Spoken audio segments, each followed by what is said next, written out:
भारत सरकार पक्षर स्वच्छ Bharat mission second phase रे जे माने पूर्वर शौचालय बा पायखाना पाई नथिले सेमानक पई केंद्र सरकार तरफ 20,000 टंकार आर्थिक सहायता प्रदान करा जिवो। जे माने ऑनलाइन माध्यम रे आवेदन करिवा पई चाहुछंती ताहाले आपण माने निज मोबाइल रे घरे बसी आवेदन करि परिबे।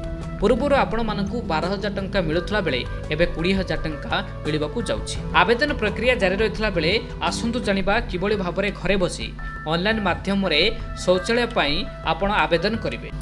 तेबे आपण माने जानिथिबे केंद्र सरकारंकर ए योजना एक स्वागत योग्य पदक्षेप। सारा भारत वर्ष रे ग्रामांचल और सहरांचल रे रहउथुबा लोकमानकु शौचालय प्रदान करने दिगरे बहुत गुरुत्वपूर्ण भूमिका सरकार ग्रहण करुछन्ति। तेबे आसंतु जानिबा केवल भाबरे आपण माने ऑनलाइन माध्यम रे शौचालय आवेदन करिवे। प्रथमे आपणकर मोबाइल किंबा डेस्कटॉप जदि रहिछि आपण माने एक ब्राउजर ओपन करंतु। सेठारे आपणकु प्रथमे लेखिबाकू पड़िबो SBM। तापर आपणकु एभळे एक लिंक आसी जिवो। से लिंक पर आपणकु क्लिक करबाकू पड़िबो। तापर आपणकर संपूर्ण वेबसाइट आसी जिवो। से वेबसाइट आसीबा परे आपणकु सिटीजन कॉर्नर पर आपणकु क्लिक करबाकू पड़िबो। तापर आपणकु एप्लीकेशन फॉर्म फॉर IHHL उपरे क्लिक करबाकू पड़िबो। तापर आपणकु एभଳି एक ऑप्शन आसीबो।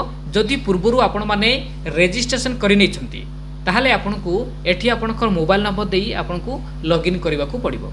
जदि आपण रजिस्ट्रेशन करि नांती ताहाले आपणकु एठी सिटीजन रजिस्ट्रेशन उपरे क्लिक करबाकू पड़िबो। प्रथमे आपणकु आपणकर मोबाइल नंबर तापर आपणकु एठी जो दिया जायछि गेट OTP रे आपणकु क्लिक करबाकू पड़िबो। तापर OTP आसीबा परे एठी आपण OTP देई आगुकू बढ़ी पारिबे। तापर आपणकु एमिति एक ऑप्शन आसीबो। पूर्वर आपण मोबाइल नंबर दे दैछंती किबार तो किबळ भाबरे वेरीफाई होई जायछि। तापर आपणकु एठी आपणकर नाम दबाकू पड़िबो। तापर आपणकु एठी सिलेक्शन करिवा पड़िबो आपण पुरुष कि महिला। जदि आपण पुरुष ताले एठी मेल उपरे क्लिक करंतु। जदि आपण महिला ताले एठी आपणकु फीमेल उपरे क्लिक करिवाकू पड़िबो। तापर आपणकु एठी आपण जो दिया जायछि एड्रेस आपण एठी संपूर्ण आपणकर एड्रेस दे दियन। तापर आपणकु एठी आपणकर स्टेट रहिछि स्टेट आपण ओडिसा देई पारि होइछि। कैप्चा ताको संपूर्ण ठीक भाबरे एठी कैप्चा टी एंटर करंतु। तापर आपणकु सबमिट उपरे क्लिक करंतु। तापर आपणकु एक ऑप्शन आसी जिवो जेउठी कि आपणकर सक्सेसफुल रजिस्ट्रेशन होई जायछि। तापर आपण क्लिक करबाकू पड़िबो। पुणी थरे एठी लॉगिन पई ऑप्शन आसी जिवो।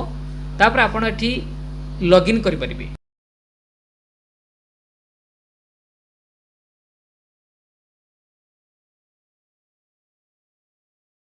टिके ऊपर को जीवा पड़िबो। सेठी आपणकर दुईटी ऑप्शन देखौछि। दुईटी ऑप्शन रु आपणकु प्रथमे आपणकर न्यू एप्लीकेशन उपरे क्लिक करबाकू पड़िबो। रहिछि एठी स्टेट आपण स्टेट टी एठी आपण देई परिबे।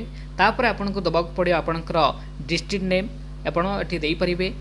तापर आपणकर ब्लॉक नेम रहिछि पंचायत नेम रहिछि विलेज नेम रहिछि आपण एमिति देई आपण फिल अप करि परिबे। रहिछि आधार कार्ड से नामटी आपण एठी देबे। तापर आधार नंबर देबे एठी वेरीफाई करिवे आधार। तापर आपणकु जीवाकू पड़िबो आपणकर बापा हेउ किंबा स्वामी का नाम एठी दबाकू पड़िबो। जेंडर दबाकू पड़िबो। कैटेगरी दबाकू पड़िबो आपणकु APL ना BPL। मोबाइल नंबर दबाकू पड़िबो।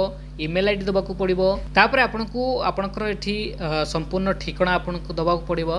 तापर तळे दिया जायछि जो बैंक डिटेल्स आपणकर जेउ बैंक रे आपणकर अकाउंट रहिछि आपण माने एठी संपूर्ण तथ्य आपण देई परिबे।